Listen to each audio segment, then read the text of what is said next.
একটা জিনিস, এসএসসির ধাপটা হচ্ছে আলম স্যার যেটা বলছেন যে তোমার লাইফের প্রথম ধাপ, যেই ধাপটা তোমার পরবর্তী দুয়ারগুলো খুলে দিবে। মনে রাখবা, একটা বিল্ডিং যদি তৈরি করতে হয় তার বেসমেন্টটা কিন্তু সবথেকে বেশি গুরুত্বপূর্ণ। পুরো বিল্ডিং এর বেসমেন্ট যদি গুরুত্বপূর্ণ মানে সুন্দর করে যদি তৈরি করা না হয়, অবকাঠামো যদি ভালো করে না করা হয়, তাহলে বিল্ডিংটা টিকবে না বেশি দিন এবং বিল্ডিংটার স্থায়িত্বটা কম হবে।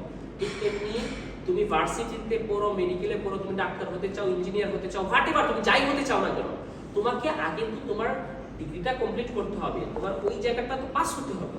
বিল্ডিংটা তৈরি করার আগে একতলা বানাও, দুইতলা বানাও, পাঁচতলা বানাও, it does not matter, duplex বানাও, হাফ ডুপ্লেক্স, এটা ম্যাটার না। তোমার বেসমেন্টটা আগে কি করতে হবে, স্ট্রং করতে হবে। মনে রাখবা, তোমাদের বেসমেন্টটা হচ্ছে এসএসসি লেভেলটা। এই এসএসসি লেভেলটাতে যারা ভালো রেজাল্ট করবে তারা ভালো কলেজে ভর্তি হতে পারবে।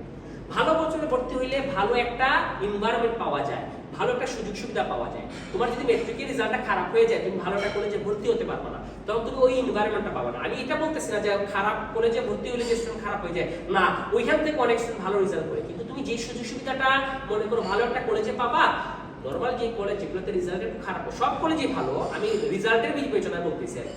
তো যে কলেজটা মনে করো, কলেজের ক্ষেত্রে এমসি কলেজ, ক্যান্টনমেন্ট, তারপর হচ্ছে তোমার সরকারি কলেজ, এরকম কয়েকটা কলেজ আছে যেগুলোতে বাচ্চারা খুব বেশি ভর্তি হতে চায়।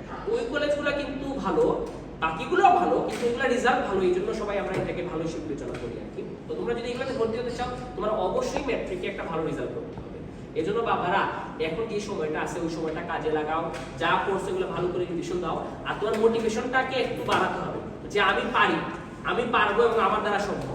তুমি জানো কিনা, এমন এমন স্টুডেন্ট আছে যে টেস্টের পরেও ভালো রেজাল্ট করছে, এ প্লাস পাইছে, গোল্ডেন প্লাস পাইছে।